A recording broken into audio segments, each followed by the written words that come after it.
Hello, everyone. My name is JD Calderon, and this is Of Mice and Wolves. Ah, woo! There you go. Yeah, for those of you who have been out there and haven't watched our show yet, this is a show about indie creators having struggles in the industry with comic books, and we're here to workshop those said issues. I think without further ado, why don't we start bringing in our guest? All right, very nice. Jeremy, how you How you doing? doing? Please introduce yourself. My name's Jeremy Vinar. I'm working on current comic. It's called Bounty. It's about a customer service rep who dreams of being a bounty hunter. Issue 2 just got funded on Kickstarter, so that's what I'm working on now. But in the past, I've done Perils Ahead and Perils Below, which is a series of graphic novels I did, and this series called Roll Your Way, which is like a choose your own adventure style book, but instead of choosing, you roll a die to determine what the story is. So, yeah. Cool. What's up, Fred? Hey, what's up, guys? How's everybody doing today? Good. How you doing? Good, man. Doing great. Introduce yourself. Sure. My name is Fred Schwartz. I am the writer and creator of Fisticuffs. We got our first Kickstarter campaign for books 1 and 2, finished a few weeks ago. Right now we have late pledges active, but right now we're developing the campaign for book 3 as we're setting up fulfillment. Nice. Very nice. Very nice. All right, cool. We're short one guest. He may show up later, I hope. We'll see. All right. Rob, you started, man. This is your thing. Yeah. All right. So, gentlemen, the way this show works is we're going to start with the questions. So each of you are going to run through your issue, if you will, that you're having in the comic book industry, and then we're going to ask some clarifying questions to kind of figure out, what you've done, or what maybe like if it's not as clear, to try and figure out what's actually going on. And then once everybody's kind of gone and given their little questions and kind of gotten that clarification, we'll then jump into kind of like the answers of the to kind of like say, okay, well, this is what we think you should do, or what you could do, or what we've done, kind of like helping through, and kind of like a roundabout brainstorm sesh, if you will. So usually we kind of do a clockwise, so that would be Jeremy. You would be up first, sir. What are you struggling with in the comic book industry that we can help you out with? Yeah. Well, the main one I've been thinking about a lot lately is trying to find like a literary agent who does like graphic novels, and not only that, but like the sort of themes or genres that I do. I've never done that. I've never reached out to any kind. Don't really know like where or how like to find. I've done some like internet research, but I don't know. There's so many, and I'm kind of just at a loss as to how to reach out, how to pick them, what to say, just all of it. Yeah, so I haven't done anything yet. Okay. All right. Does anybody have any clarification questions for Jeremy before we kind of hop on into this answer section? As far as like, I mean, obviously you're looking for somebody fancy, but I mean, what type of literary agent are you looking for? Are you looking for like a big New York agent that's going to saddle you up with maybe hopefully a big New York publisher? Or are you looking for an agent that's maybe going to put you together with a comic book publisher, like a Dark Horse or an Image, that sort of thing? What type of agent are you looking for? Because there are different types. Yeah. Same with like if you're looking to get into like movies or cartoons or TV, whatever, those are all going to be right. I don't know enough to even know what I should be looking for. I mean, I have some graphic novels. I think they're I have a range of all age. I think so. Like they could work for something like a First Second or a whatever. What's that, Boombox or whatever? Those sort of things. But some of them could work for like a Dark Horse too, I suppose. Like, well, I don't know. I honestly don't know what I should be looking for. It's all kind of new. Gotcha. Okay, so I guess good question for you. Why are you looking for one? Like, what do you want them to do for you? Yeah, no, that is a good question. I guess I am tired of the. I know this is kind of antithetical to the podcast, but I'm tired of the trying to do the business part of the indie comic part. I'd like, I'd be okay if one of them wanted to take 20% or 15%, whatever it is, and find a publisher that's willing to publish one of my books, and sell them and stuff. Like, I guess I'm tired of the trying to just do it on my own. I guess you're tired of the indie grind. Exactly. Yeah, we'll all get there at some point. Yeah.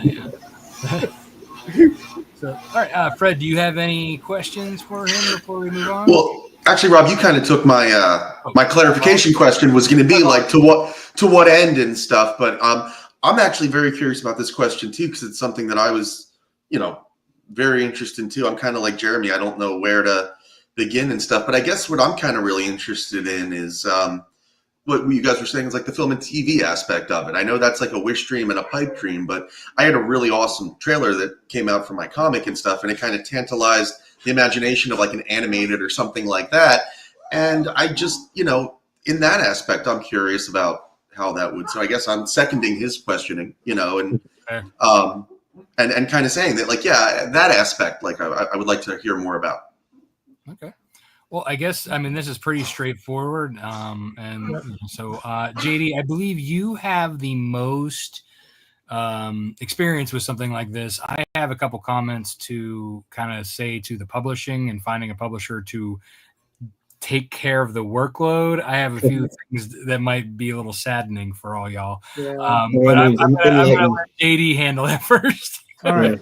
I'm here to learn. As far as finding an agent, I'm believe it or not, Jeremy, I'm in a similar boat to yourself, right? I've been doing the base research to try to find an agent, right? Because I'm looking to get something for Oswald. I want to get it out to a larger market. And what's funny is I'm not looking to get into like Dark Horse or Image or any of those companies, right? I'm looking to get into an Abrams or a Scholastic or something like that along those lines. Right, it's more of a, similar to yours. Mine's is YA. I think that would be a better fit for most of my stuff, to be honest. So what you're gonna have to do is similar to what I'm doing. I'm in a process of searching out agents. The other process is you have to come up with a really good cover letter, right?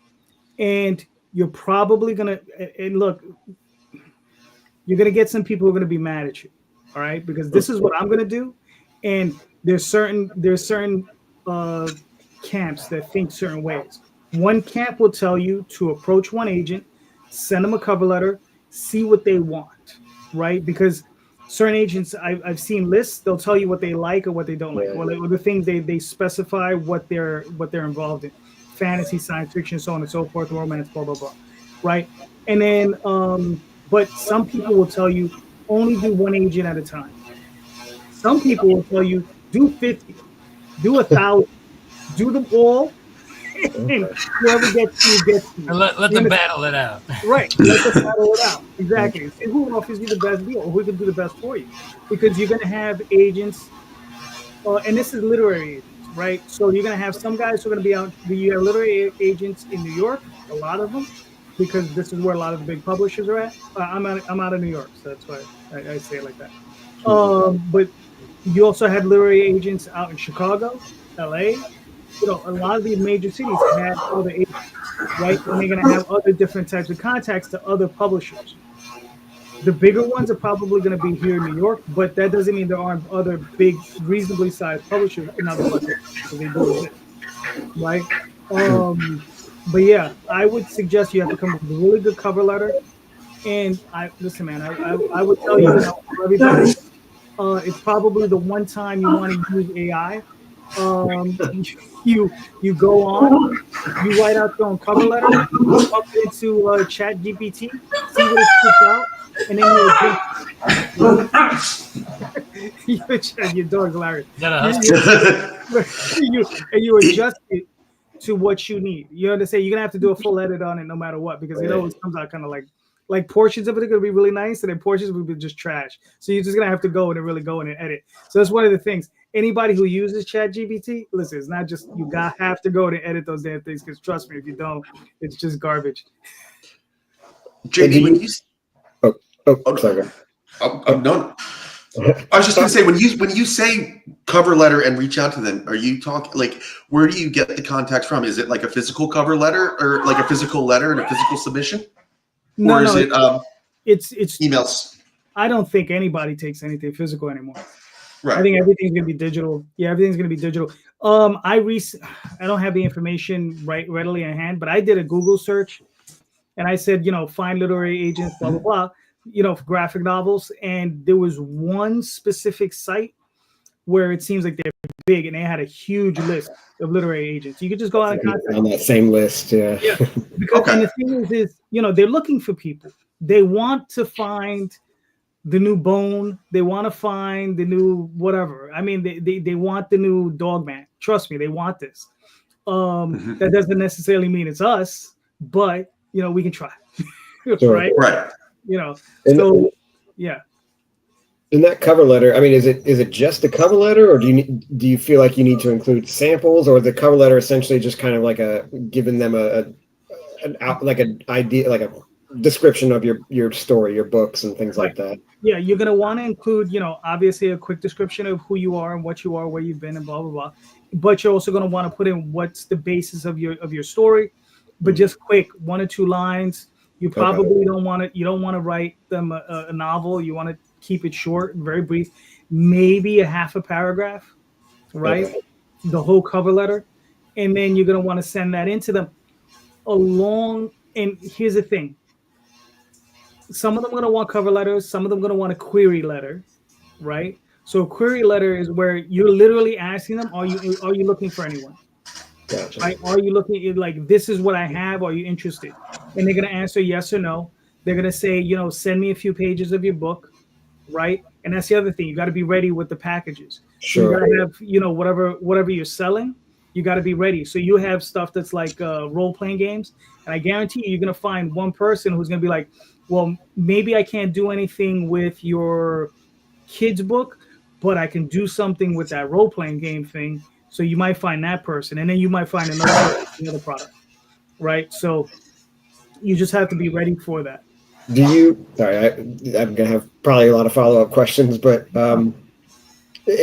like for me, for instance, like I have like 3 different series that I've worked on over the years. Like, is it overwhelming? Is it too much to like put all those in, or should I like try and cater? You want to keep that narrow focus on, like, because each, as JD was saying, some of them are going to have different genre interests. Gotcha. Okay. So you want to keep that like really like focused on the one per, All right. One. Like, I would say put your best foot forward. Unless you find a bunch of different genre things that work for you, but like, definitely like if like, let's say 9 out of 10 of them are what towards your kid's book, right? That's what you go towards. But if like you want to pick your best story, your best stuff, and you put that, but you want to make sure you find the right place for it. You don't want to put it's kind of like that whole like you don't want to put a square peg in a round hole kind of situation. Yeah. You don't want to send your kid's book to a romance literary agent, you know what I mean, or horror literary agent or something like that. That makes sense. Yeah. Another avenue for finding might be so I don't know if you know Gamal Hennessy. He's within the community, but he's been a lawyer for Marvel.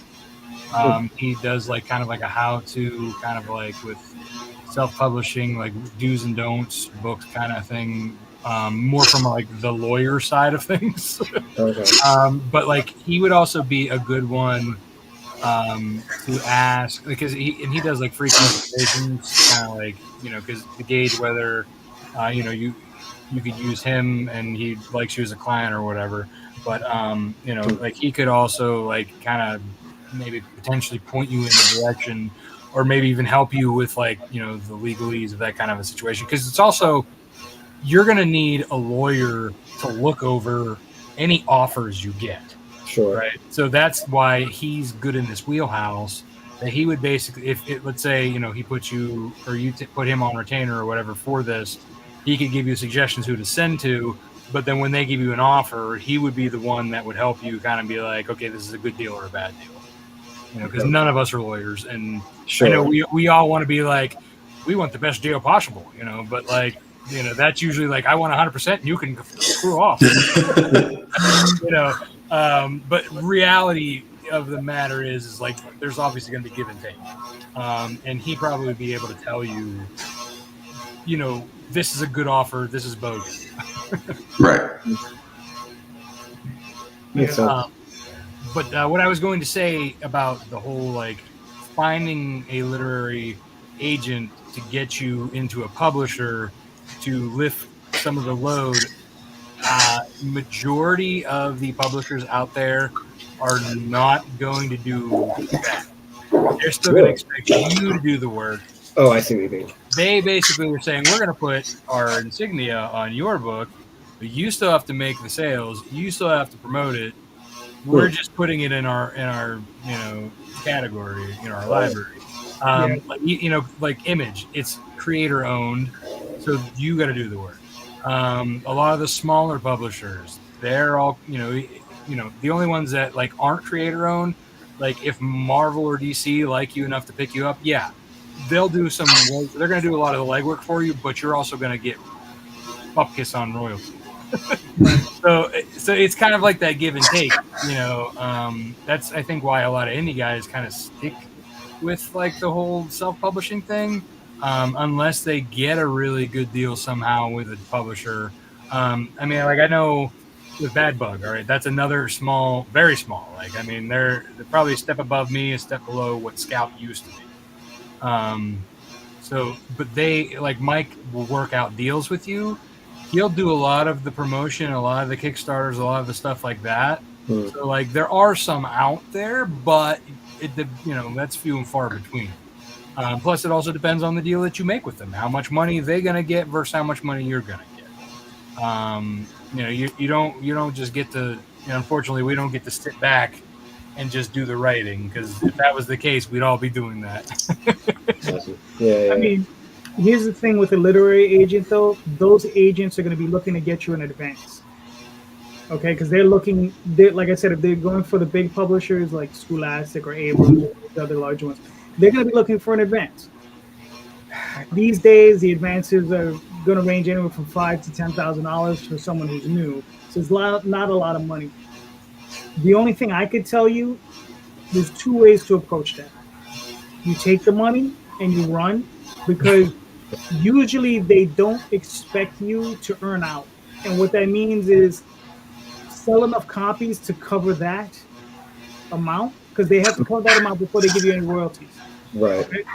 So now, mind you, you could get your agent might be really good. They might get you a $50,000 advance. They might get you a $100,000 advance. There's still people getting $700,000 up to $1 million advances. Okay, if you got one place and they feel your book is hot and they have two separate publishers bidding against one another, that number can go up. It can get really high, right?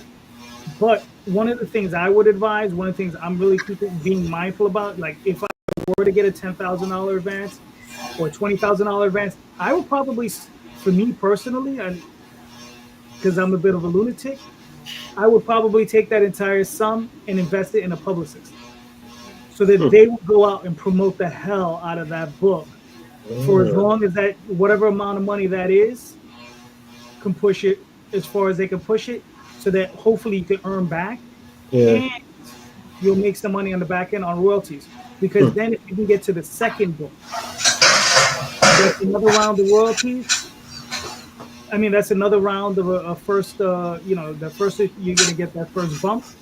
And then you're going to see more royalties from that first issue, right? Because they say whenever a second issue comes out, you always see more from the first one. That makes sense. Especially in that type of publishing. So I mean, but listen, man, it's tough. I mean, nobody's gonna tell you it's easy. No one. It's tough. I mean, it's like I tell everybody, I'm gonna go that route. I'm gonna collect my 100 rejection letters, and then I'm gonna move on. Yeah. I mean, I hope it works out differently for you, but I do what I gotta do. Appreciate it. Yeah. That's good. Yeah, it's good stuff. Good stuff. Yeah. Fred, you got anything? Yeah, I do. So my question is like mostly about like growth, right? Like I just completed my first Kickstarter. I'm very happy with the way it turned out. Cool. It's a two-part question, right? I would like to know, number one, how do I come back with like a stronger campaign besides just do what I'm doing for the next book, which is coming up soon? And then my other question is like, how do I grow out my projects? Because right now I have this book, Fisticuffs. It's a 6-issue miniseries. We just completed Kickstarters on 1 and 2. 3 through 6 are drawn. I'm just going, it's kind of a weird situation, but like, it's complete. So I'm just going through the coloring and lettering now. What I would like to do while that's going on is try to get some other projects off the ground, but I can't really go about that the same way of like initially funding everything the way I did this book. So what I'm really, really asking about is how do things like revenue sharing work? How do you approach somebody? Like, is that a viable option for somebody that's kind of new to this and kind of trying to grow out my catalog to be kind of like where Jeremy's at, where I've got, 3 or 4 different projects that I can show people? Okay. Let me, real quick. Are you married? No. All right. So go out, marry an artist. That's what I did. It worked. Okay. I'm telling you, it worked. All right. But Okay, so than that, I don't know what to tell you. Part D, can you like explain to me how that works step by step? Because my game is, I would call it rusty, but I don't think it ever worked. So Gotcha. All right. I mean, that's a much more prolonged. It's like longer than the hour and a half. it's a series of these. Right. Yeah, you're gonna have to hit the con circuit. And But Mary Rich, check, got it. aside from that, question-wise, for clarification, Jeremy, do you have any clarification questions for Fred on this matter? And forgive me, I don't know your full story. You're the writer. Yeah. Okay, gotcha. Writer, creator, self-published. Yeah. Okay, and so you're mainly asking about getting artists or whatever on board without any upfront money, I guess, or very little upfront money, or like I guess that's kind of the question, really. Yes, like and I'm not saying no upfront money, but it's like ideally, yeah, I would love some kind of like revenue sharing partnership. Now, I've kind of asked around a little bit, and from what I hear, like, I've heard like varying. I guess I'd rather just hear what you guys say, rather than what I've heard. That was my clarification. But yes, I understood the. Yeah. Okay. Right. Yeah, I think that's my. I get it now. Yeah. If there's a way to get off the ground, like with a little bit of seed, and like, how do I develop that? And are people willing for that? Like, are they open to that, or is it just people go where the money is? Okay. All right. I mean, yeah, it seems pretty straightforward. Mm-hmm. Do you want me to jump? Do you want to jump? Jeremy, you have anything you would like to add real quick? I actually have a little bit of experience with this on the artist end of it. Go ahead, jump in. Yeah, I'm sure. Yeah. It's been many years now, but I did have a writer contact me years ago to do some. Well, I guess there were 2 different types of projects. One was just a short story, and she just outright paid me to do the art. It wasn't going to be an ongoing thing. I would have no rights or any or residual or anything from it. And she wasn't paying a lot, and I am not well known, so it was kind of acceptable what she offered me, and I did it. The other project though it wasn't a full story. It was actually a pitch for that she was shopping around. That one she did not pay me for, but it was one of those things where I had worked with her. I liked working with her, and she said if it did get picked up, then we would split the royalties there. And I was okay with that because it was only, I think, 4 or 5 pages for the pitch. So it wasn't a ton of work, and I liked the story. If it got picked up, great. I'd be happy to do it. And it wasn't a ton of work for me to have to do that. Mm-hmm. If it's a full-on issue or multiple issues or a series of 6 issues, that's a lot. I would, in my mind, to ask an artist to do based on possible residuals later. Mm-hmm. And I would say that's probably too much for my personal situation. Yeah. I would need some kind of money, I think. Whatever that is decided upon per page or whatever. But anyway, that's my opinion. Not from a lot of experience. It's certainly not from that year end of it. So yeah. Mm-hmm. I would say so from personally, from my starting point and asking artists and talking to artists, a lot of the people, all of them really, flat out said, "No, you have to pay me. I don't want royalties to your unknown book. I want paid." Yeah. Basically, all the answers that I've ever gotten. Though I have heard of others. So Charlie Stickney, when he started White Ash with Connor Hughes, I believe from my recollection of the conversation I had with them, they had Connor got a kind of he gave Charlie a discount. So he got a discounted page rate, but he was also getting royalties on the back end.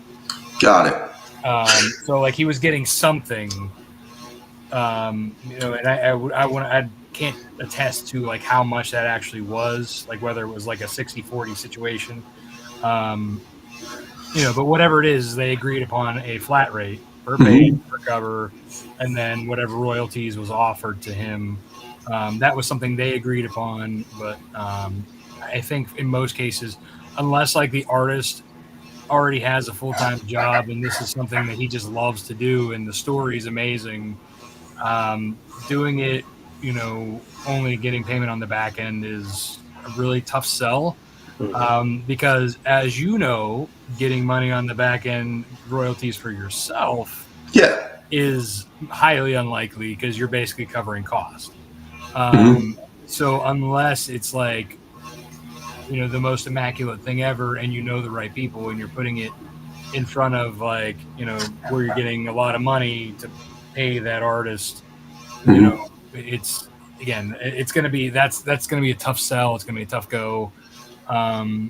Unfortunately, I think a lot of it, maybe like I said, like what Jeremy was saying, do the pitch, for, get those pages done, put it on Kickstarter. Yeah, I was thinking that I'm kind of have 2 different projects in mind, but I guess what I'm trying to do is figure out how I can build out my catalog while I'm waiting for other stuff to come in. And I was thinking of kind of I have one would be kind of the more traditional Kickstarter thing where I guess you would maybe do a 10-page sample or whatever and try and put that out there. But I was wondering if and I guess the answer is probably not, but a short story type thing in terms of trying to, show different, I guess, genres and that type of stuff. But it sounds to be yeah. I mean, even so, most people prefer to back campaigns that are nearly complete.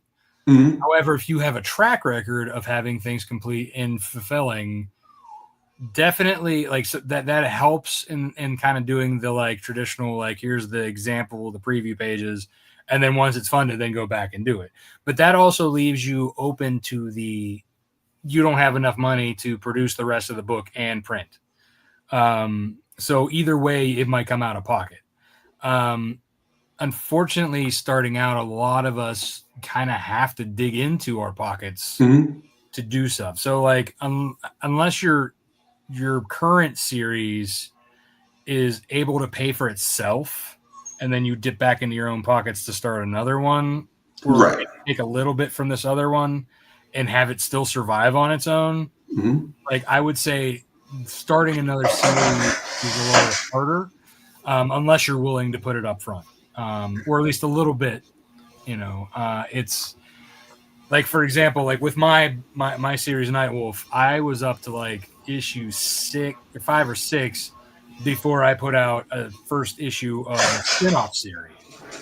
But it was also featuring a character that was very well liked in Nightwolf, and I took a little bit of that Nightwolf money and threw it at Snowpaw.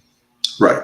You know what I mean? So like that's kind of like, if you can survive doing that, that's great. Otherwise, my suggestion would be like how I started.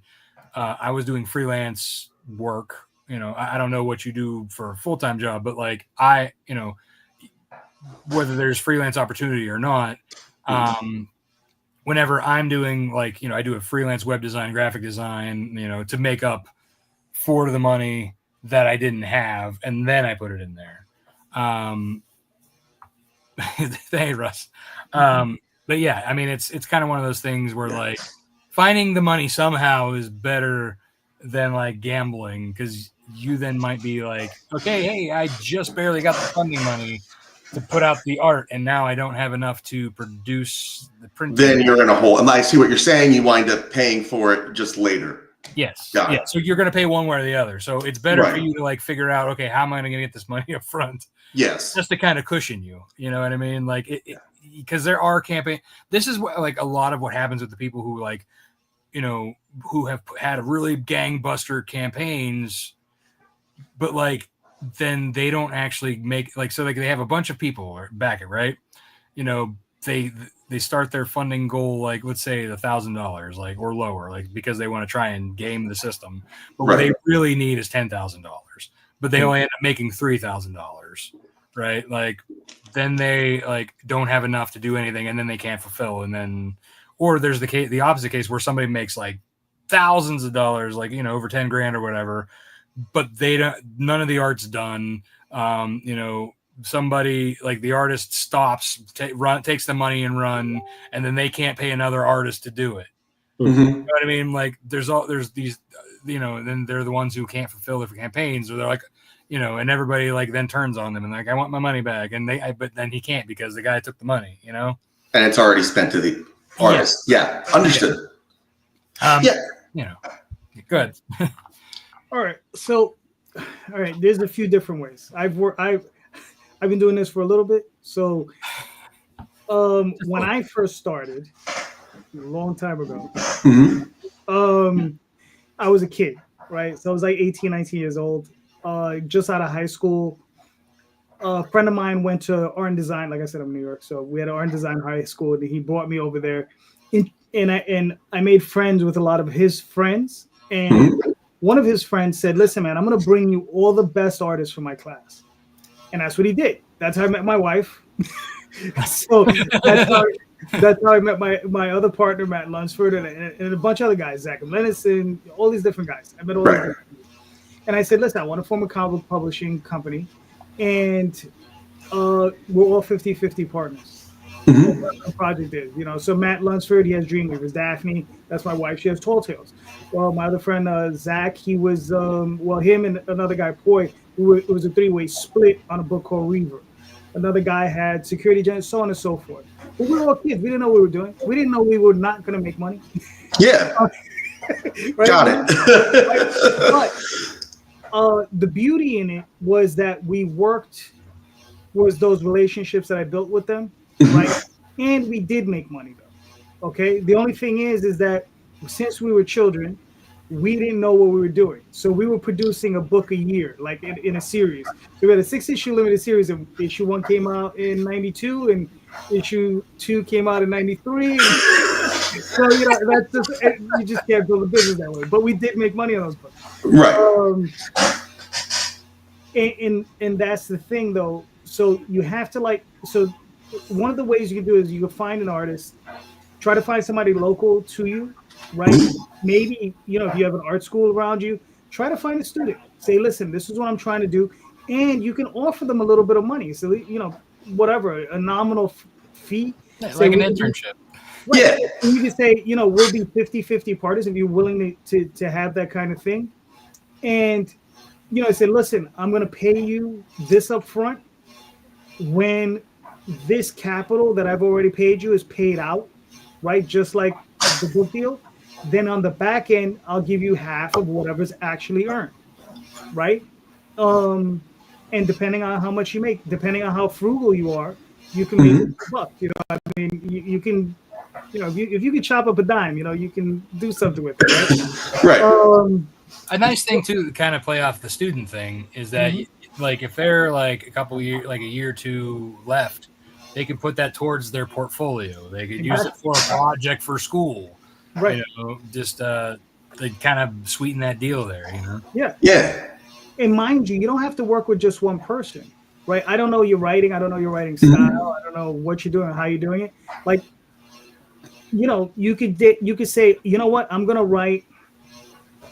You write a single issue, right? A one shot. Let's make it 48 pages. Let's say within that 48-page structure, you have, let's say, 10 scenes, right? And you say, you go to a class and you're like, yo, I have a little bit of money, right? Whatever it is, a nominal fee. And if you could find 10 decent artists in there, you can give me each a scene. And you can cobble together a comic book. You know, you're a very strange, weird looking comic, but it'll be a comic, right? Or like even an anthology of like 10, you know, a bunch of little 10-page short stories. Right. You can do I like think that that's kind of what I'm getting at. Cause like I did this big project and like a lot of reasons that like I did it that way and stuff is because it was like a really personal story. And it was, you know, just one that was like, we have those baby projects and stuff. And like, you know, I guess like what I'm getting at is like on my like, you know, laptop, I got a few of the kids that I don't like as much. And, you know, they're like, not that they're like, you know, worthless kids. They're very good kids, but like, I like that one the best. So I'm trying to figure out how to maybe get, you know, some of those kids off the ground and like, you know, while I'm, you know, without, you know, just, I guess like an alternative way, you know, and like I don't want to, you know, I realized after I asked that question, I'm like, holy shit, did it just seem like I said, how do I get like away with getting people to work for free? Because that's not like my MO. Because like, you know, I understand that's not how it works at all. But like, I guess what I'm saying is like I was trying for, I guess like maybe more alternative, you know, methods and stuff of, you know, for some of those like short stories and things that are just kind of collecting dust that I don't really know what to do with right now. Well, an anthology is definitely a good way to do it because you could work with multiple artists in a shorter page range and kind of build your portfolio that way. But it also is a bigger book, which on Kickstarter would make a little bit more money and have more people that would help promote it. So, you know, if you kind of like pick and choose like artists who are known on Kickstarter and, you know, work with them, that's kind of like what George O'Connor did a similar thing where he wrote a kind of a post-apocalyptic of different types.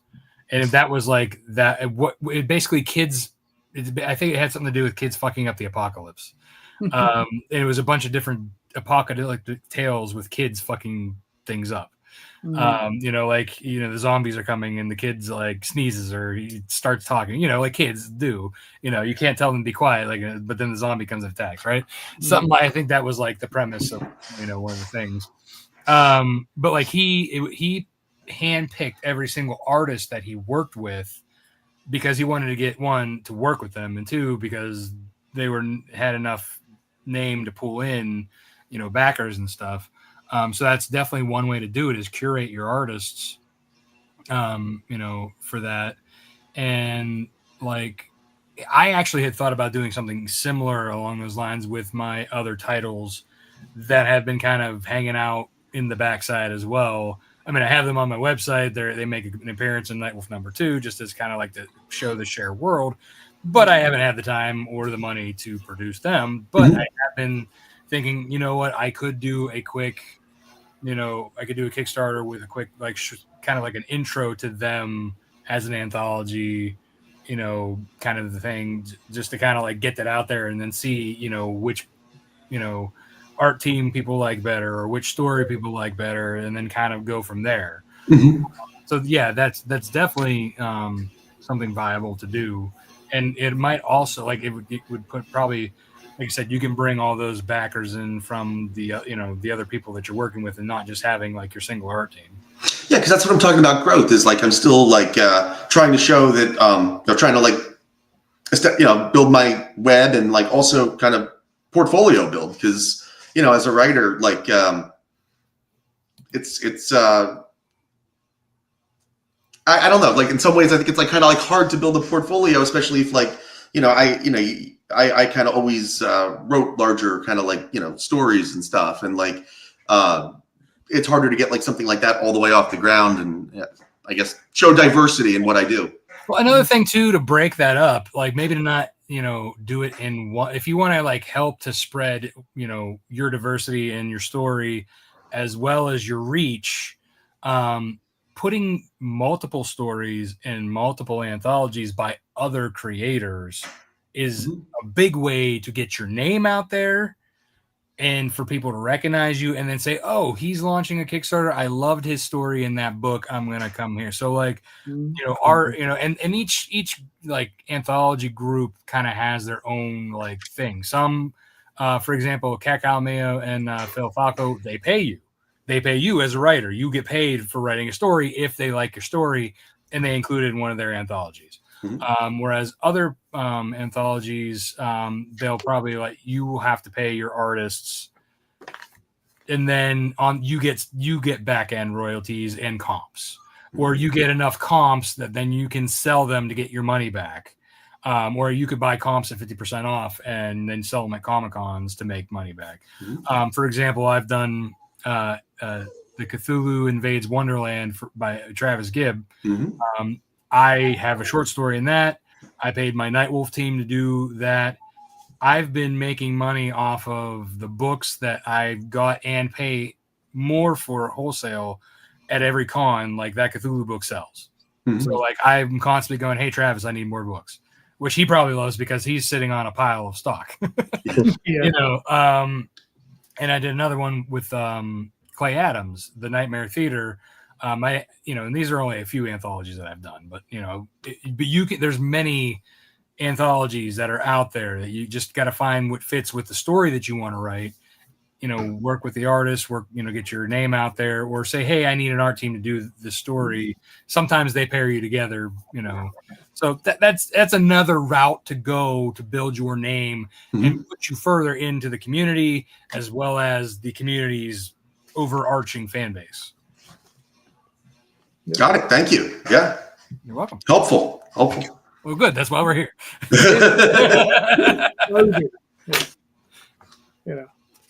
But pretty much.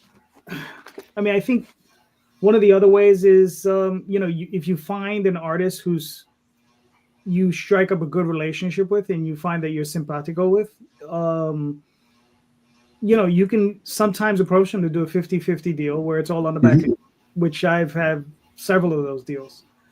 One of those artists I had to marry, but and now everything in his life is 50-50.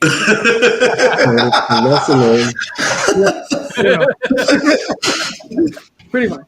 But hey man, it worked out. Yeah. But in all seriousness, you can find artists, but like I said, you just have to find that person that you gel with. Yeah. And then you find them, you strike that chord, and if they like your work and you like, you just go out there and do stuff. That's it. Yeah. So you just got to find that person. So cool. What else? Talk about that type of deal. Yeah, and then then there's just money, right? Tough one. There's just money. Yeah. Yeah, if it weren't for money, this would be amazing. Yeah. Right. Yeah. Whoever said you get rich in comics? I'm gonna lie to you guys. All right. So I'm gonna pull up. I'm gonna start with Jeremy's website because you came up first. So because it kind of looks like we're done with the questions, right? Yeah, I think so. Yeah, everybody good? Yeah, we answered everything? Yes, I'm good. All right, cool. We are missing our other guest, so I guess farewell. Yeah. So Jeremy, just like recently you did on my show. Yeah.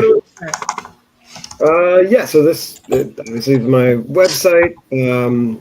Like I was saying in the intro, I've got three main series, I guess, that I've worked on over the years. I've been doing this for about 10 years now, on and off. The latest one is that Bounty, like I was saying, the main character is a customer service representative who dreams of being a bounty hunter. So in his spare time, him and his wife go out and start doing some amateur bounty hunting. Second issue was just funded on Kickstarter, so then I'm working on the third as we speak.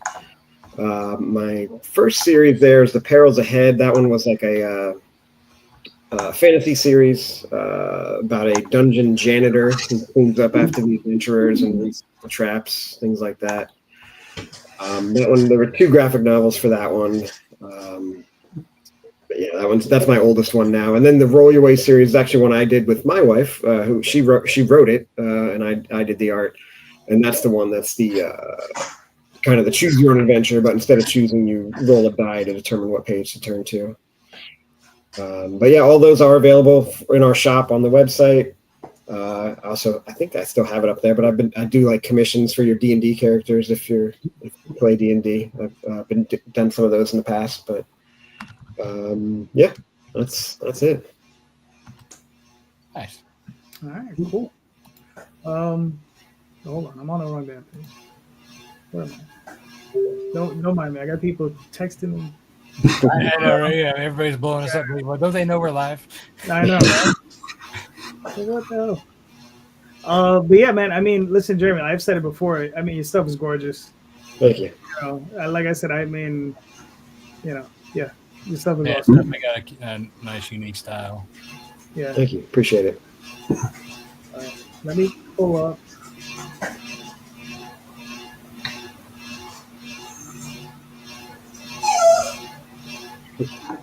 The cuffs. Do you want me to play this video? Yeah, let's do it. All right.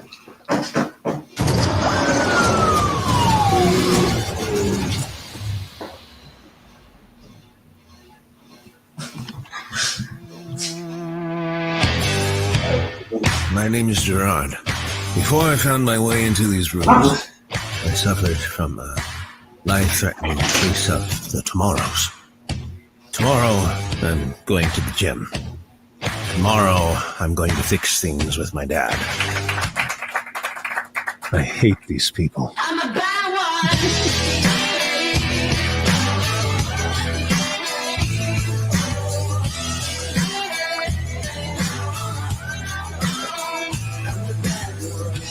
What really made you come here, Nick? I can't accept what happened. When I try to block it out, I obsess. I writhe in my own guilt, thinking I'll eventually get to a place where I'm comfortable. But I don't think that I'll ever get there. A DUI and a prick for a judge. Oh, I understand. But remember, Nicholas, rock bottom has trapdoors. I'm a bad one.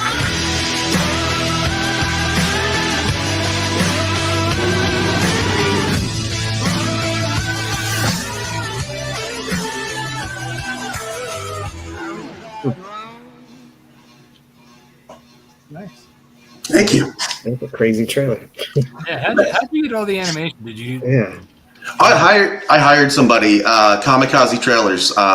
Fantastic work. I gave them all the resources, gave them a concept, and they delivered something beautiful. Nice. Cool. Yeah. So, should I explain it? Yeah. Yeah. Sure. The floor Yeah. is yours, sir. Sure. So, Fisticuffs is about a functional drunk whose comfortable life is derailed when a one-night stand has deadly consequences. It's most often compared to Preacher and The Boys and the work of Frank Miller. It's definitely a darkly comedic, but also grim, gritty, and deeply personal story. It's a 6-issue miniseries. As I said, all 6 issues are drawn and completed. We're just going through the coloring and lettering on the remaining books now. Funds have been collected. We're getting ready to send things out to the printer, hopefully next week. And then we're going to fulfill and we're going to come back with book 3 this summer. Looks fantastic. Thank you. Oh, and the creative team, one of the best thing I found in my life was Stan Yak. He did an amazing job kind of realizing the story.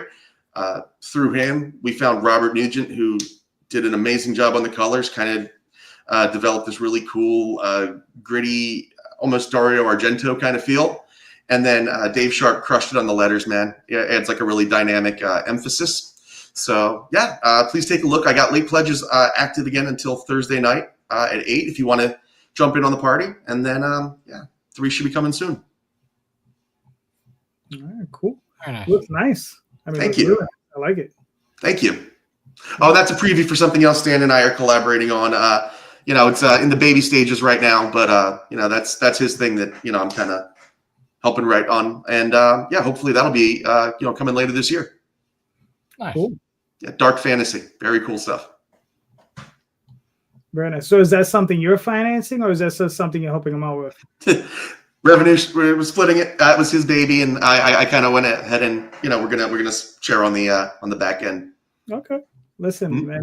See, look, you already kind of built a relationship like that. Yeah, I was going to say, when it's that sort of relationship that could help get you're not cold calling people or contacting artists. Now he trusts you. He likes working with you, so it's like he knows what you're capable of and what you can put out. So that's good. I know. I plan to use him on just about everything I can, but like I just don't want to bog him down with too much, just unload all my kids on him. I don't be that guy. But he also probably has connections to other artists and say, hey, this guy is legit. This is how I do it with you should too. That's a good Cool. point. Yeah. Thank you. Yeah, this looks really, really nice. You said you have extended pledges till when? Thursday? Thursday night at 8. Yes. All right, cool. So listen, man, if you're out there, go pick up a book or 3. Hell yeah, we got books 1 and 2 available. Give us a taste, give it a try, and I think you'll be pleased. Like this book is, as I said before, this book is like kind of best served cold. You don't want to, you don't want people to come spoiling you what happens 1 and 2, and that's why you should read it. Best to go in and kind of experience it. Cool, very nice, very nice. I like it. Thank you. All right, cool. Real quick, I'm gonna flash up something I'm part of. Tenchi Muyo. All right. So this is a project. Let me play the video.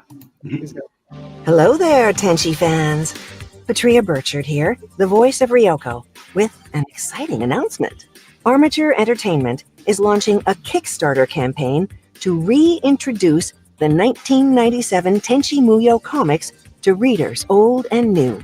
For those unaware, Tenchi Muyo started out as an OVA series or direct-to-video release in Japan in 1992.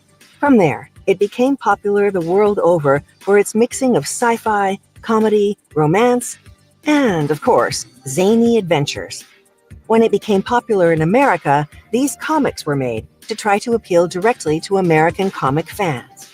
This release, Tenchi Muyo, the American Tenchi Continuity Omnibus Edition, combines all 6 issues of the storyline Ryo Oki's Day, created by artist Matt Lunsford and writer J.D. Calderon, into one complete collection. This story features all of your favorite Tenchi characters, including Ryoko, of course, but also Mihoshi's dedicated partner Kiyone, as well as Nagi, Kenoki, and a myriad of other characters, all drawn in a style that's both a throwback and a fresh take on Tenchi Muyo as it used to be. Want to know the really cool part? If this campaign is successful enough, Armature Entertainment can continue the adventures of the Tenchi gang. But now, that's up to you. The carnival comes and goes. Well, it's finally back. So, don't miss it. Thank you all for supporting Armature Entertainment and Tenchi Muyo. Until next time. Wow, that's actually really cool that they got like one of the voice actors to actually come back and do that. Yeah, they had interviewed her, I guess, a few years ago, and they got in touch with her, and they just asked her to do it, which was cool. I was like I said, I mean, they're big fans of this property, so it's just like when they got a hold of the rights to do the book, they had reached out to me, and we cut a deal, and I'm part of it as far as that's concerned. We're doing all the signed books, myself and Matt Lunsford. He was the artist. Like I said, when I first started, he was the guy. He was one of the guys I was working with. He eventually went on to do some other work, and he brought me onto that project, and we got onto this project together. So yeah, making those long-term connections can sometimes really pay off. So, and this is based off of an anime from the 90s called Tenchi Muyo. And this particular series is based off of a Tenchi Muyo universe, and that's the portion that I wrote from. But yeah, it's going on. It's on for I think another 26 days. Trying to raise 50K. They're almost at 30. They're well on their way there. Yeah. So another 26 days to go. So, yep. And like I said, there's a big fandom. So I was really surprised, which is cool. So we'll see. Yeah, it looks awesome. Yeah. And then just to let everybody know, because somebody's asking in the show, I said, look, what is it? What's funny is I was just on his podcast earlier. This is Lewis. And then what is it? Link to the campaign. So just to let you guys know, in the show notes, I have everybody's links to their campaigns. So you go to the show notes, click on those links, and go buy a book. All right. So whether it's mine, Fred's, or Jeremy's, go buy them all. That's what I would say. Right. Hell yeah. Rob's links are in there too. Get his too. He has awesome books, especially those hardcovers. They're really nice. There you go. Nice. Yes. Oh man, that is gorgeous. Hello. Yeah. So I have actually 2 volumes so far, and it's got each one has like the vellum overlay of the werewolf, and then there's volume 2 with Snowpaw underneath, and her. So it's a plan to be like a 3-piece set with the different werewolves underneath, with a gorgeous connecting cover, as you can see a little bit. Oh man, that's neat. Yeah. And eventually when I get volume 3, I'll get a slipcase and you can put them all in. Yeah. I'll steal Daphne's when she gets them all. That's my wife. She should have volume 2 already. So yeah, she has it. So I'll wait till she gets the 3rd one with the slipcase, and I'll be like, thanks. I always wanted one of these. 50-50. So It does have to be all the time. it works both ways. It does. She does it to me all the time. So and I'll be like, not that one. It's like not that one. So but yeah, guys. So I mean, we're here. We got a little bit more time left. So, does anybody have any questions about anything? Rob, you got anything? Any questions? Yeah. Or any issues? Man. You have a raccoon terrorizing you or something? What's that? I said, do you have a raccoon terrorizing you? No. I just been keeping my head down, busy trying to get stuff. I'm in between campaigns right now. Issue 10 for Nightwolf wrapped up last month. Working on all the tchotchkes for that, getting all the buy-ins, and making sure all the stuff comes in the rewards. And then I'm working with Mog on issue 4 of Snowpaw, so that I can launch that one, if not the end of next month, sometime in June. So that's coming up as well. All right. Well, I got a generalized question because I'm about to launch an Indiegogo campaign, right? Pray for me. So that's the question, right? Have you guys considered using any other platforms other than? I know Rob's used another one, but you can jump in with that. But do you guys consider using any other platforms other than Kickstarter? I mean, that's the big dog, but there are other dogs out there. So I'm just wondering. Can I ask what do we call it, like a refining question or whatever? Clarification question. Yeah. What are the different benefits to each one, right? Like, what does Indiegogo offer that Kickstarter doesn't? Because like you said, Kickstarter's kind of thought of as the big dog, and it's got kind of a built-in comics community. Why would somebody go to Indiegogo versus Kickstarter versus another platform?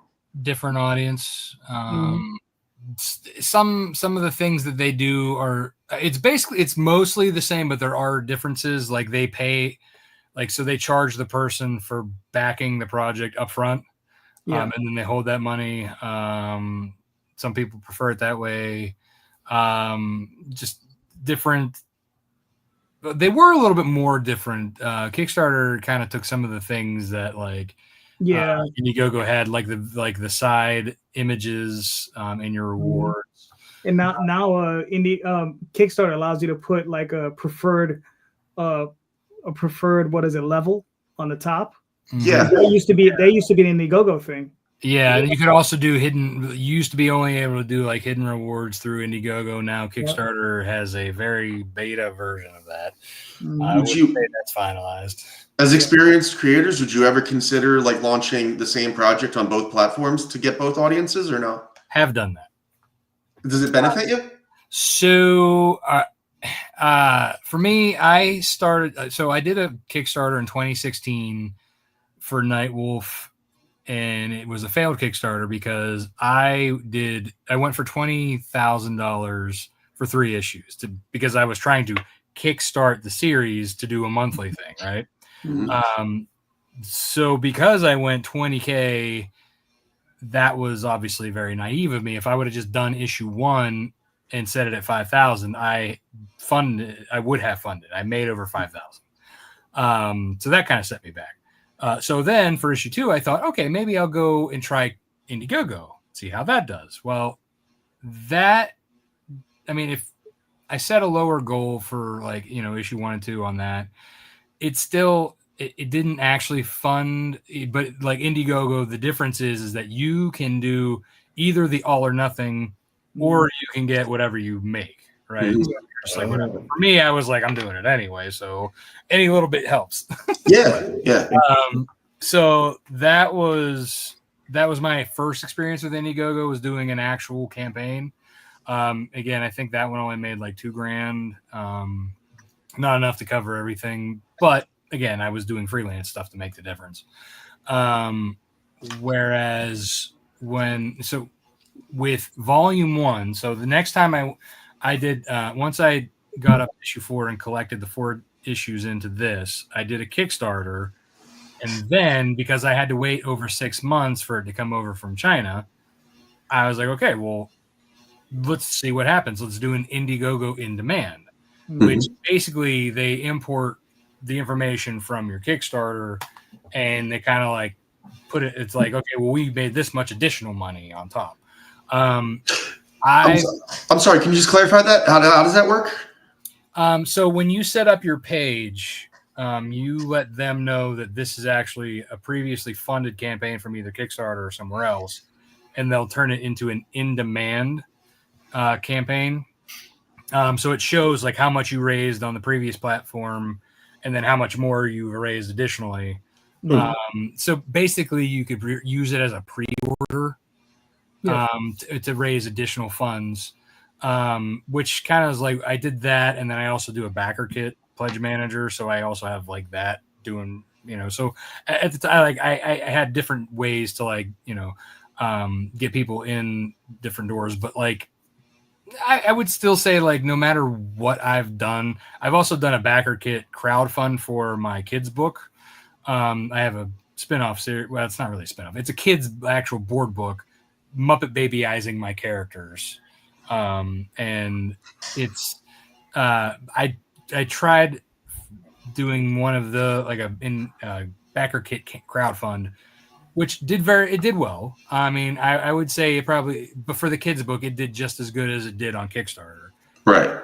So, I mean, if I were to test something over there for comics, I can't attest to say, oh, well, that's going to be as good as Kickstarter or as good as Indiegogo. I just know right now that like my experience with Kickstarters, I always get way more backers versus like the little bit of backers that I've had on Indiegogo.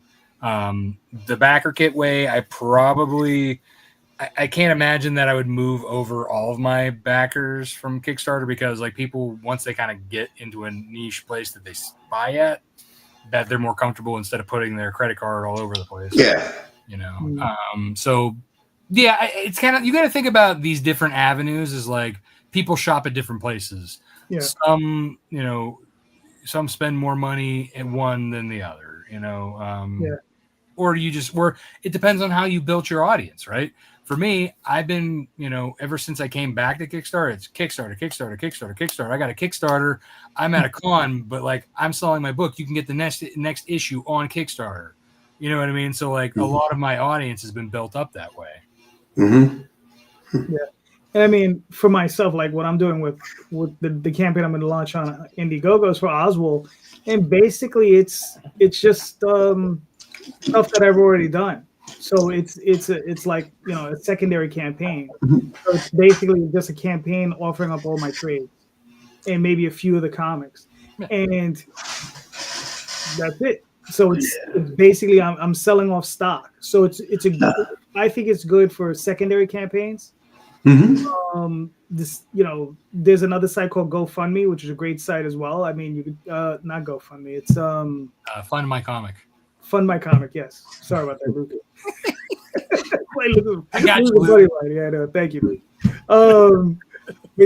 But Fund My Comic. It's funny. I'm friends with the guy, and I like never use this platform. It's really awkward. But I eventually have to get on there and try it out. But again, I mean, I make my primary funds on Kickstarter.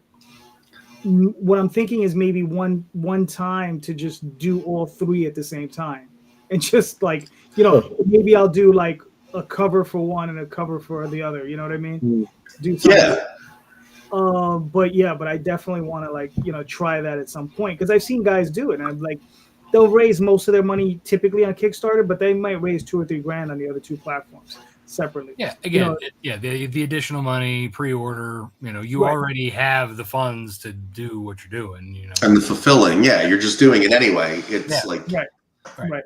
And what's nice too, depending on how you do your fulfillment, like what I did with my volume 2 when I did the Indiegogo for that, I use Backer Kit Pledge Manager to handle all of my rewards and all that stuff. I was able to import the list of people from my Indiegogo in demand for volume 2 into my Backer Kit Manager, all in one fulfillment. Didn't have to do two separate things. The Indiegogo.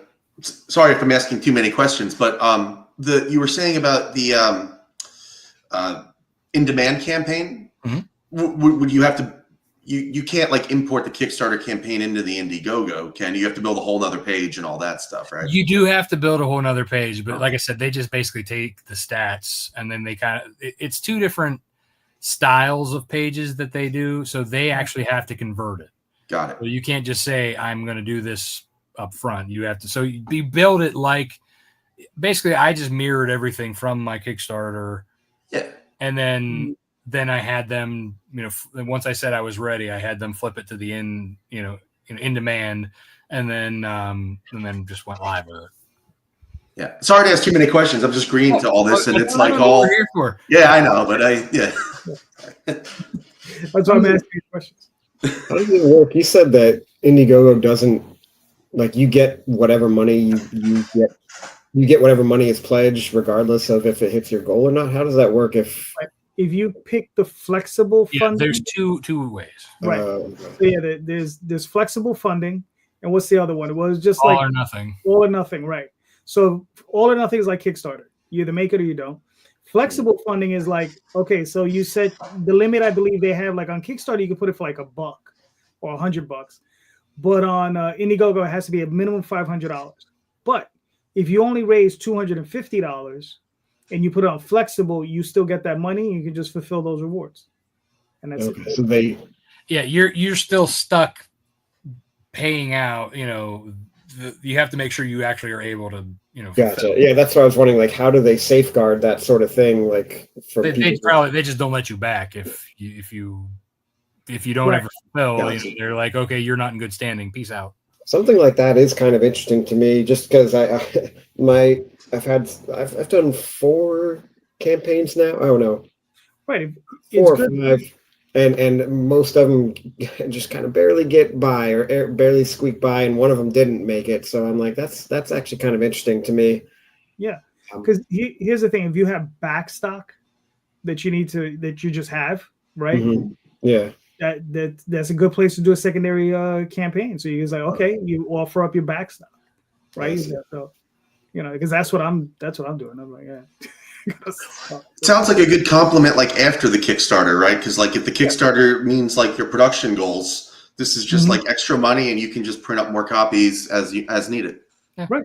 Exactly. And you never know. I mean, you might hit on for some reason. You might hit on that platform.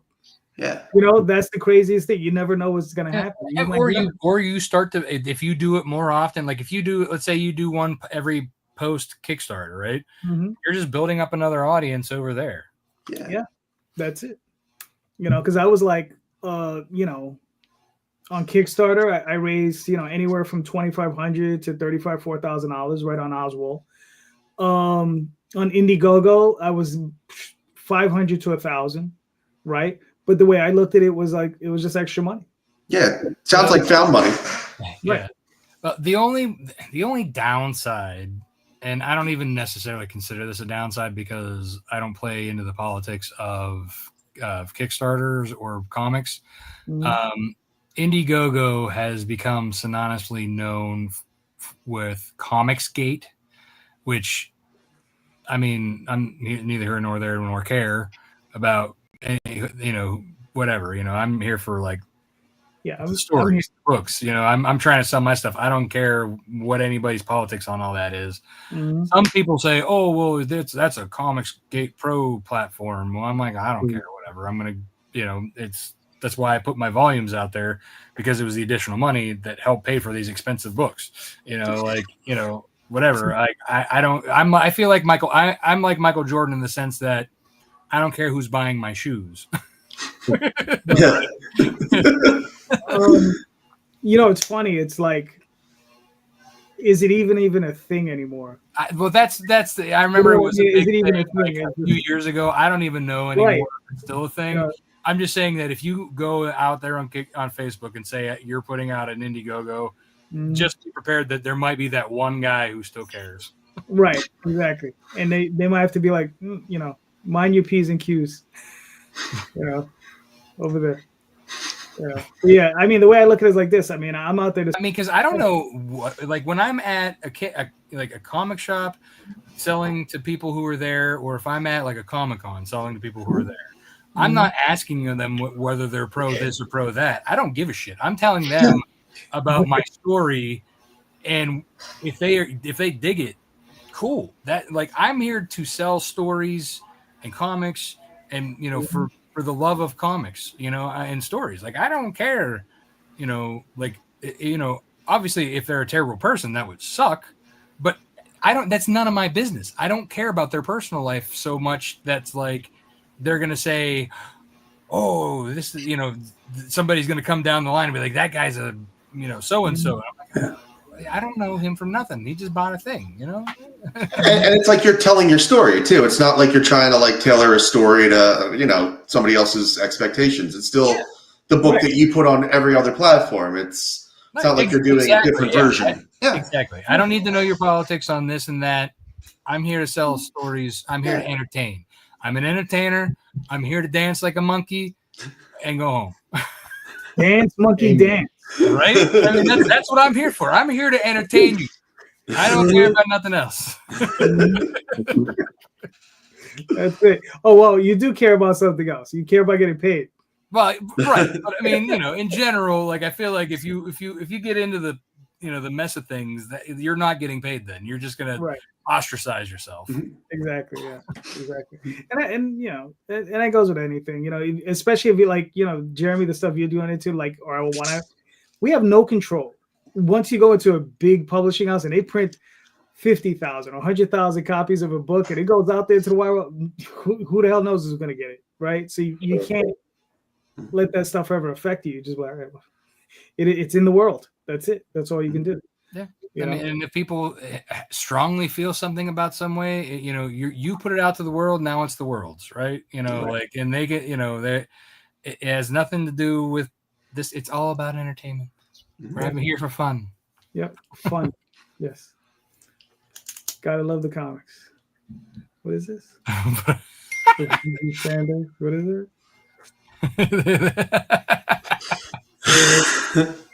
I mean, the karaoke part's not hard for me. I used to be a lead singer in a band, so it? I don't know if anybody wants to see me in a spandex onesie. Or the go-go boots. There you go. Yeah. Well, that's funny. Yeah. But yeah, I don't know. I mean, does anybody have another question real quick? Rob? Honestly, no. I don't have anything that I'm struggling with right now besides the fact that I wish that things would move faster, but I'm at the mercy of my artists. Mm-hmm. It's tough. It's tough. Just have to hire more of them, that's all. Well, Yeah. I hire more for cover art, and then I'm stuck just sitting on cover art while I'm waiting for the pages to get done. What do you want me to do? Yeah, I know. I get to a point where it's like, I always tell my art, I have like one artist says, don't keep me waiting too long because I'm going to spend your money on somebody else. The money I earmarked for you, I'm giving it to somebody else if you keep me waiting. So I mean, that's a valid thing, That's, yeah, I do it all the time. I get myself into trouble all the time. It's just like, okay, I can shift this here and here, and I'm gonna get this payment from Kickstarter over here. So, and then you always end up waiting an extra week or whatever. It's just like, it is what it is. Well, when you run as many campaigns as you do, you can do that. Well, I mean, it is. You can fund your funds. How many are you guys up to in a year? Like, how many do you guys what's reasonable to pull off once you get into a rhythm?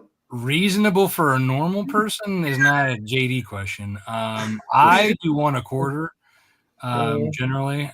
So I do 4 a year. I'm actually potentially could do 5 this year if the artists keep on pace, just because I have once with issue 4 of Snowpaw's done, I can then do a collected trade. So that throws in an extra one that I don't really have to do a lot of new art for. Right. But yeah, I typically do 4 a year. I try to rotate between, Nightwolf, Snowpaw, and the Wolfpack Pups. So, there's always one, and that's it. That was another reason why I wanted to do Snowpaw was I kept, it was I got to wait for this art for this book and I'm bored now. What do I want to do stuff. So I was like, hey, I'm going to, instead of working on one of my other pre-existing titles that I wanted to work on, I threw it out to my audience. Hey, would you like to see this, spin-off series done? And here we are. I want to know what JD does. Yeah, the way you said it, like a normal person versus what JD does. JD doesn't like to sleep. Yeah. So for the Oswald Chronicles, I'm running probably anywhere from 7 to 8 campaigns a year. So typically the way it works is I'll finish a campaign. I'll send it to the printer. I'll get it back from the printer. I'll ship it out. Then I'll start another campaign. Yeah, it sounds like the dream, but it also sounds like it's... The only reason I can do that is because I have backlogged maybe 300 or 400 pages. Yeah, he's ahead of the game. Yeah, he's wow. so far in advance. Right. So I have a backlog. By backlog, you mean drawn and done? Mm-hmm. Wow. Yeah. Okay. That's a lot. Sometimes the only portion I'm struggling with is because I letter my books. So sometimes I might only be 100 pages, but if I get in there, I can get it all done. But that's typically what it is for that one. And then I have, that's one account, and then through the other account, I'm looking from 4 to 6 other campaigns. So this is the Oswald Chronicles, and then there's Dreamweavers of Magi's Grace, which is 2 other books. And then eventually there's another series of books called Girls of Terra X, which is an adult book. Because there's a market for that. And that's just something we did back and that's something we did back in the day. In the 90s, we were just goofing around, and we did 3 issues. 2 of them came out. The third one we never put it out as a comic book. but it's something I'm going to eventually put out. So we'll see how that works out. But that's the other thing too, is he has pre-existing things that, from back in the day that now has never been on Kickstarter that he can put out there. Yes. So like he's got like stuff in the pocket that he's like, you get a campaign, you get a campaign. yeah. If I can, one more question. You just triggered something that I had.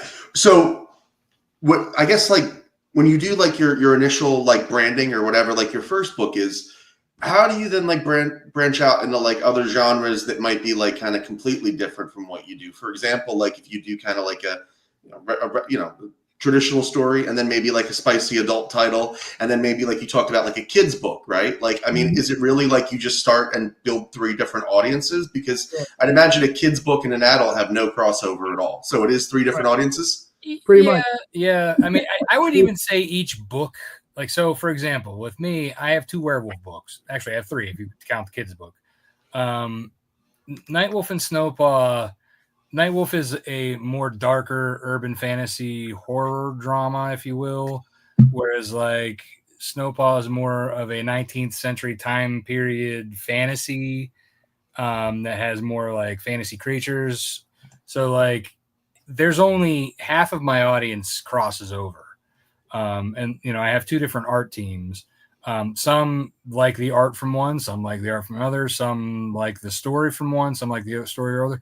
And then there's that 50% that just take them both. They like them both. And then I have like the kids book, obviously. I have my diehard fans that really want to support me, or that have kids, or that they just like the characters, whatever. But that's a lot harder of an audience to go for sure. I have heard that. That's something. I mean, again, in terms of the stuff on my computer, I got a kid's book sitting there, but I don't think I've got like 10 of them. So like, I wonder, is it like worth the effort to try to go there for like one book? Well, for kids books on Kickstarter, think about it. And this is something that I probably thought about later on and during the campaign, but like people are coming to Kickstarter for themselves, right? Adults. They're adults with credit cards buying stuff for themselves. They have the patience to wait. Mm-hmm. Kids don't have a credit card. 2, don't have patience and want immediate gratification. So if you're buying a book for a kid, say, oh, hey, Tommy, do you like this? Okay, well, we'll get this for you. Where's my book? You know what I mean? So like, that's a harder thing. That's a harder sell that to wait like, 3 to 6 months for a kid's book when they can immediately go and get a $5 book at the store, or you know what I mean, like right now. And the way you said that too, you kind of triggered another thought, and that's that like with a kid, you've got to cut through all the stuff that they're inundated with advertising stuff anyway, because the kid's going to want a Super Mario book because they've seen like 50 Super Mario books. So you've got to really have something that, I guess, cuts through all that. But so I guess, okay. Yeah. I mean, for myself, like I've spoken to Daphne and we've looked at the analytics. Okay, between the 2 of us. So I do pretty much 7 to 8 campaigns on Oswald. Tall Tales, which is a book we do together, we're running 2 to 3 a year probably. And then she does her own book, which is Ego Raven, which is currently running, so go check it out. So between those 3, currently we're running at about a 40% overlay between all 3 of them. So that's where the 3 circles meet, right? Mm-hmm. But that's pretty much it. And she says there's a bigger overlay between Tall Tales and Oswald and less with Ego Raven.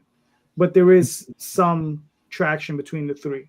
Mm-hmm. Now, what I'm doing with Magi's Grace and Dreamweavers, I haven't done that look yet, but I'm pretty sure it's much less as far as crossover, because those 2 books. You also have different campaigns too. Like they're different kinds of campaigns with different accounts.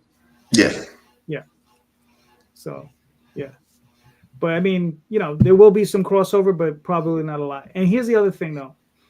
I would tell any creator, create what you want to create, and don't be afraid of not pigeonholing yourself. Don't say like, I'm just going to do horror. I'm just going to do science fiction. I'm just going to do this. No, do what you want to create. You understand? Don't worry too much about market. I mean, look, if you just want to sell product, knock yourself out. Do whatever you want to do. You understand? Yeah. But before you do that, I would tell you to get into real estate. Just don't do it. If you're just here for money, just go sell real estate, go into the stock market, go Bitcoin, whatever. There's a lot of other places to make a lot more money. Yeah. Do what but- you love. Right, Yeah. right. But if you're gonna do something, do what you like. You know, if you want to do a kids book, do a kids book. What's the big deal? You understand? Yeah, you're not gonna get rich at it, but you're probably not gonna get rich at it doing any of this stuff. So it's just like, Right, exactly. Yeah. You know, and the kids' book for me was one. It was inspired by my daughter because we were reading kids' books, you know, and we're all in that same vein. And I'm like, I could write something better, you know. So also, and it was like one of those things where it's like I used like an example that something that happened during preschool with my daughter. I took that and made it the moral of the story. And so, you know, the fact that I was doing that for my daughter and for something that, you know, to say, hey, Daddy made this for you. You know, so like that's something that was more for me than it was for like, you know, anything else. Got it. Cool. all right. Gentlemen, we made it. Yeah, right. Despite everything. So, you know, thank you so much for being here. Fred, Jeremy, you guys are awesome. Thank you. Jeremy, please let us know where we can find you and your work, sir. Yeah, so as you saw, my website is perilousadventurestudios.com. That's where you can buy any of my books. They're all there for sale. I'm on social media as at Jeremy Vinar, mostly Instagram. I do post on Facebook. I don't check it much, but I do post there. And I just started Blue Sky too, just to give that a shot. But yeah, that's it. It's always good to post up somewhere, even if you just put your account, and if you don't do anything, at least somebody can't take your. Oh, that's true. Yeah, that's a good point. Now it like automatically posts everywhere. So I mostly post from Instagram, and it just sends it to the others. Yeah. Cool. Nice. Fred, where can we find you and your work, sir? Yeah, you can find me at www.schwartzart-llc.com. That'll take you to all of my stuff. Like I said, Fisticuffs is currently on Kickstarter, and at Schwartzart LLC on Instagram, TikTok, X, Blue Sky, and Facebook. Cool. Rob? Yeah, you can find me on Facebook, Twitter, Instagram, Blue Sky, Beehive, TikTok, all those places at Lone Wolf Comics. I'm only active on 3 of them, though. I'll let you guess which ones. You can find me personally at Rob Multari on Facebook, Twitter, and Instagram.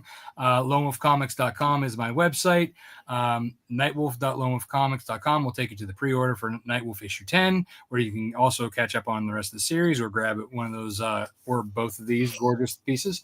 You can also go to snowpaw.lonewolfcomics.com to go to the pre-launch page for Snowpaw issue 4. All right, cool. And you can find me on the OswaldChronicles.com, 12talesonline.com, Kickstarter, mostly, especially on Kickstarter. Facebook, Instagram, Twitter, all those different places. Blue Sky currently. Yes, really strange that one. So yeah, you can find me all those different places. But just remember, everybody, please go check out the show notes. Like I was saying earlier, go check them out. Everybody's links are in those show notes. Click on those links, pick up some of those books. All of these creators are doing great work. All of them are creating like just fantastic stuff. So go, please. They deserve your support. Go buy some books, and just don't forget, read more indie comics, especially ours. Have a good night, everyone. Thank you. Thank you. Thanks, guys.